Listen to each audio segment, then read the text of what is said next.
A beggar lived at a railway station in the city. He survived by begging from passengers on trains. One day he saw a tall man in a suit. Thinking the man looked rich, the beggar approached him for alms. The businessman asked, "Do you ever give anything to others?" The beggar replied, "I am a beggar, I always ask. How can I give anything?" The businessman said, "If you cannot give, you have no right to ask." Then the businessman boarded the train and left. The beggar kept thinking about the words he heard. He realized he never received much because he gave nothing in return. He decided to offer something in return for alms.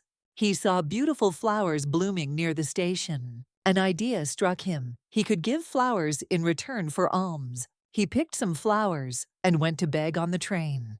Whenever someone gave him money, he gave them a flower in return. People started liking his gesture and gave him more money. One day, he saw the same businessman again. Excited, the beggar ran up to him and said, "Today I have something to give." The businessman smiled and gave him money, receiving flowers in return. The words touched the beggar's heart once again. He looked up at the sky and shouted, "I am not a beggar, I am a..." From that day, he was never seen begging at the station again. 6 months later, two well-dressed men were traveling together on the train. One man asked, "Do you recognize me?" The second man replied, "No, I don't think we've met before." The first man smiled and said, "Think again. This is the third time we are meeting." The businessman finally remembered, "Oh, you were the beggar I once met." He former beggar revealed, "Now I am a successful flower businessman." He explained how he learned that people were not giving him alms,